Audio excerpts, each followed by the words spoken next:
museum. And Oh, that's fun. then he cuts out a chunk of those, you know, you take the best spot, you cut out and everybody's going, you know, Yeah. and then he uses it as a mold and Well, they had something, you rebuilds can it. kind of see it in that corner. Oh, yeah.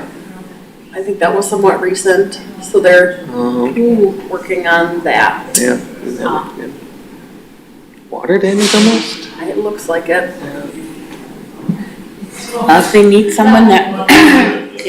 someone that's really skilled in it, let me know. You're up from Milwaukee, maybe. No, he's worked on the past, it's a good job. Natasha just joined online. Okay. So up to 5. Hello, Dana.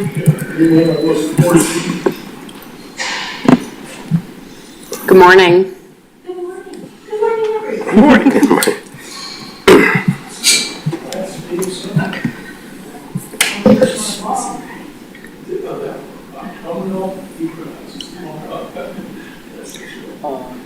You know, isn't it?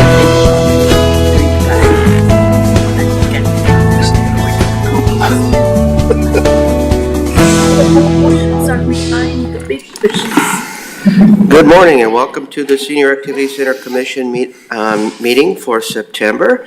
And present we have Sue Garski, Rich Miesfeld, Sean Schulke, Stephanie Getz, and do we have any online right now? Natasha Torrey is and virtual. Natasha Torrey is online as well as Emily and Josh. So with that, I'll call the meeting to order and stand up for the Pledge of Allegiance.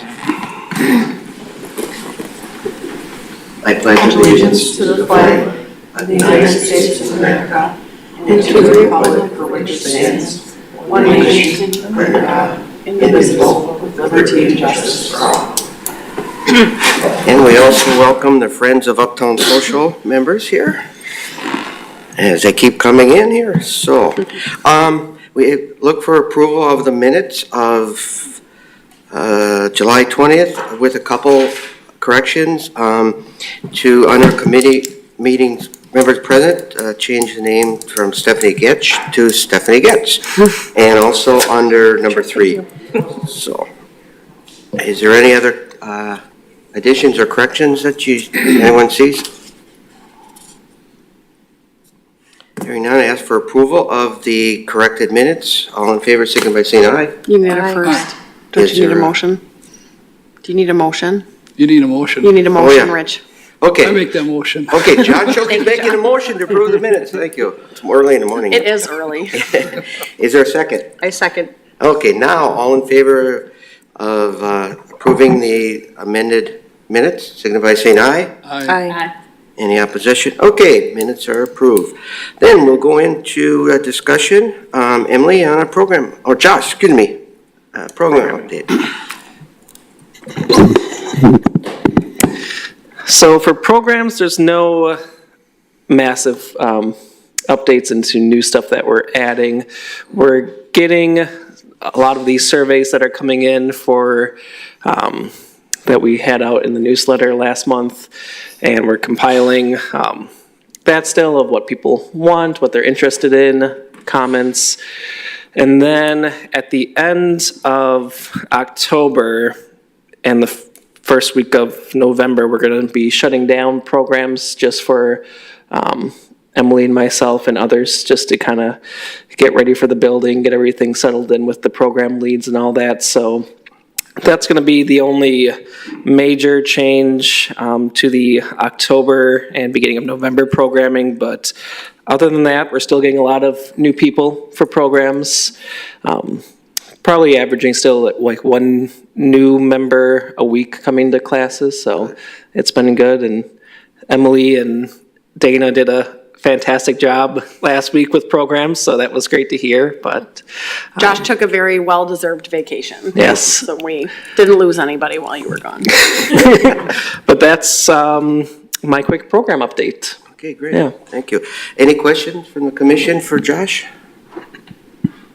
Okay, moving on to the building update, the exciting building. Sure. So last week, every other Tuesday, we have a standing meeting with the contractors. And last week, for a while, the plan had been to do our final punch list walkthrough on October 18th or sometime that week. And actually last week, they told us that they're doing just fine and see no reason why that couldn't happen a week sooner. So October 11th is when my partners from DPW and I, and probably Josh too, will be at the building to do our final punch list walkthrough, which means we walk through slowly with the contractors and point out anything that needs to be fixed, so their final list of stuff. And what's cool about that is once they have their list of things, then we can start moving things in, because if we damage something, they can say, this wasn't on our list, like that's your fault. So really, they don't want us bringing our stuff in before then, because we might screw something up and they have to fix it. So once we get through that point, we'll start moving things in. There are a couple things that might need to be wrapped up after we open the building. It's nothing that'll disrupt anything the way that we work. One of them is, and they might even be able to get them in before we open, but they're two things that are just kind of hanging out there. One is the garage door that separates the hospitality room from the game room. That seems to be back ordered, so that might be something that has to be installed later, which is fine. And then the other thing is there's some wood slats that will be installed in the ceiling above the cafe lounge area. And those are delayed for whatever reason. But again, like we can still move in even if they're not installed, and we can figure that out once we're in there. So I will state on the record, there was something on WHBL last week, the week prior, about how material delays might mean that we have to delay our opening. I don't know where that came from. They didn't quote anyone. That's not true. So we're doing good and on track and ready to open. Any questions for Emily about the building from the friends also? No? Okay, great. So we'll move right into our grand opening plan, which is pretty exciting. Sure. So with our communications and marketing committee that's made up of a mix of friends and commission members, we did have a meeting and talk through how we want to approach the grand opening. And so the plan that we came up with, bless you. Yeah. As Josh mentioned, we are going to pause our programs at Kiwanis starting the week of October 24th through November 4th. So that's Monday through Friday, 2 weeks. The only exception is that we will have Marilyn's cooking class at Kiwanis on Friday the 28th. But so we won't have fitness classes at Kiwanis those 2 weeks. We won't have anything at Kiwanis those 2 weeks, and it's really so that Josh can focus his energy over at the new building, and we'll be coordinating with all of the program leads to help them find times to get in the new building, get their supplies settled, that sort of thing.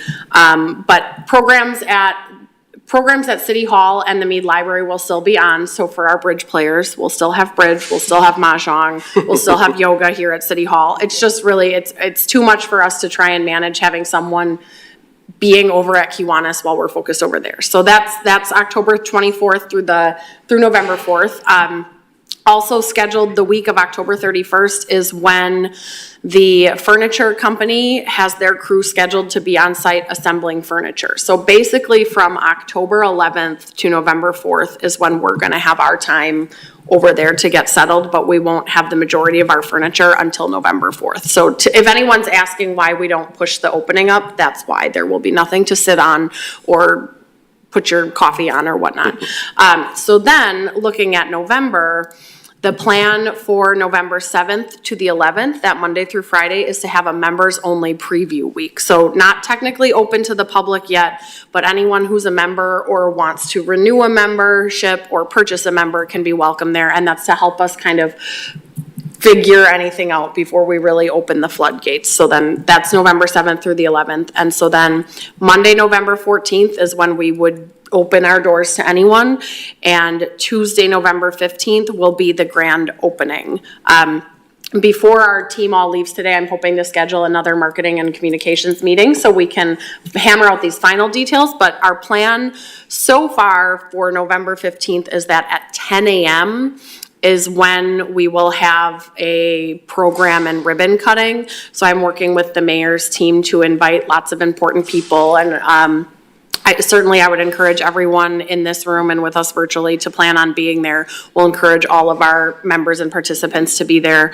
Apart from that 10 a.m. program and ribbon cutting, we're also hoping to have basically a sampling of programs going on throughout the day. So rather than having, if it was a normal Tuesday, we'd have line dancing at 9 and flex and stretch at 10:15. Well, rather than that, we might try and have a half-hour Allegro class and a half-hour line dancing class, and maybe, a 15-minute sample of some other things, and ask the knitting group to come in on Tuesday instead of Monday, and that sort of thing, so that if guests are coming in, and we'll publish that ahead of time so people can see what's going on. I don't know, the bridge group seems really intimidating, so I don't think anyone's gonna wanna join them, but I'm kidding. But so that's kind of the plan for that day. Questions about the grand opening, or yes? Remind me of the date. Marilyn, you gotta go over there, please. Will you please tell me the day and the date?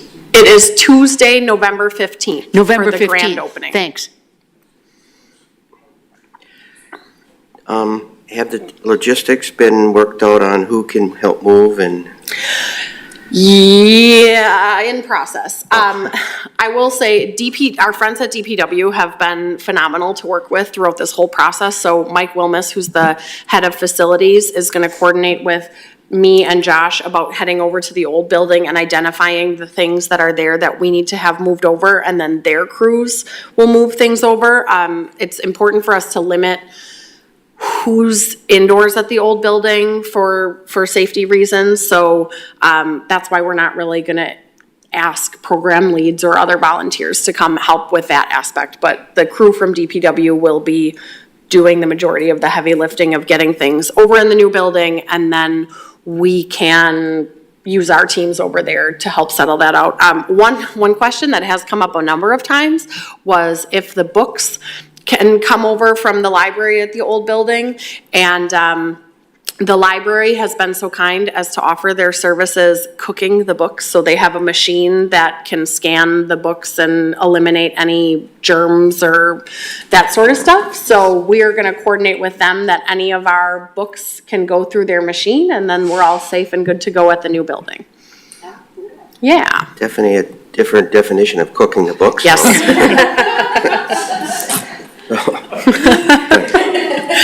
Another Marilyn. question. Get Marilyn involved. The 27 boxes of books that, what's her name, has at her house. Mary How about Ann? Yeah, Mary Ann. Will they have to be cooked? I don't think they need, Yeah. we can, I'll ask her if she Okay. wants to. I don't think they need Yeah. to. But my understanding is that I think the library actually does that with all of their books after they're checked out and come in, and I believe that their process is meant to control bed bugs. Good. But it'll get all sorts no of other fleas gross at our things that we don't library. want. Good. Very good, good. Any other questions that's exciting news. Okay. Well then, we have to decide when we're gonna be open. So I think presently in our Constitution, et cetera, it's 8 to 4, and then till noon on Friday. I think it's 2 on Fridays. 2 on Friday, correct. So It's written in the municipal code, what our open hours are. And Emily's proposal is to be open 8 to 4 every day of the week. I mean, Monday through Friday, excuse me. Yeah, I guess I wanted to open we haven't done an official survey of our people of what they want to do. I've had some conversations with people who were engaged about, it seems like morning is always the busier time. So I had been asking about maybe a 7:30 to 3:30 time. And then I did get some people who said that they think we'd have a hard time kicking everybody out at 3:30, which kind of pushed me back to 8 to 4. So I'm looking at the people that spent time in the old building and have an idea of. It does get pretty empty on Friday afternoons. That is a reality. Right. So do we think kind of sticking with what we used to have, which would have been 8 to 4 Monday through Thursday and 8 to 2 on Fridays? Or, since you're losing those 2 hours on Friday, do 7:30 to 4, Monday through Thursday, or something like that. So you get, I mean, Oh, yeah, stick so it's with the 40 40 hours. hours open. Yeah, well, Don't ask the early, don't ask the night owl.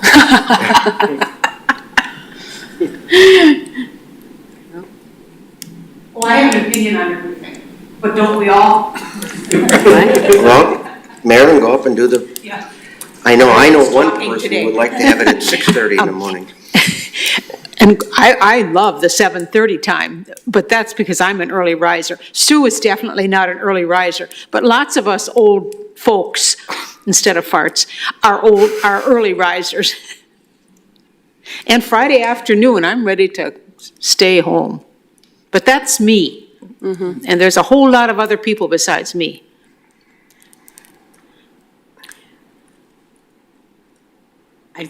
I can see where people might want to come in early and have a cup of coffee before they start and to, and to gab. And I can see where that would be of interest.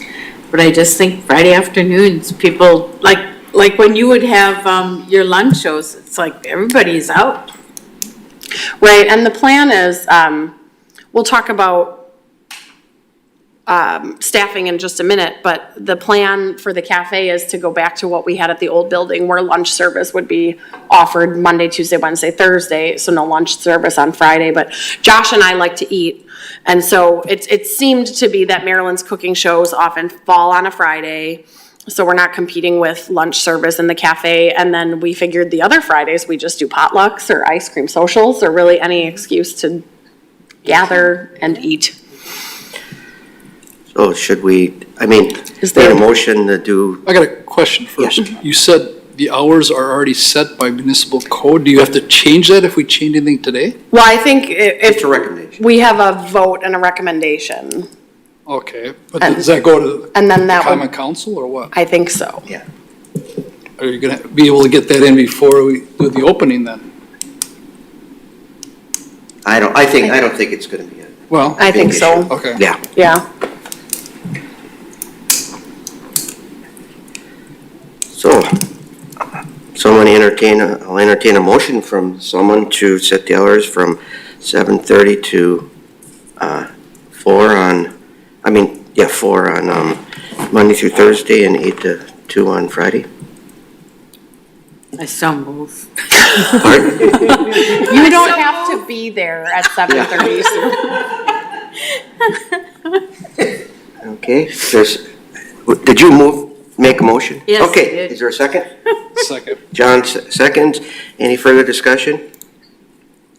All in favor, signify by saying aye. Aye. Opposed? Okay, we'll recommend the hours, 7:30 to 4. Natasha was an aye as well. Okay, thanks, Tasha. 7:30 to 4 and 8 to 2 on Friday, right? Okay, great. A couple of things that aren't on here, but can you tell a little bit about what you and Chad are going to be doing? Oh. So, because that's going to affect what the commission will be moving forward on. Sure. So we've talked about the city's livability study before with the commission.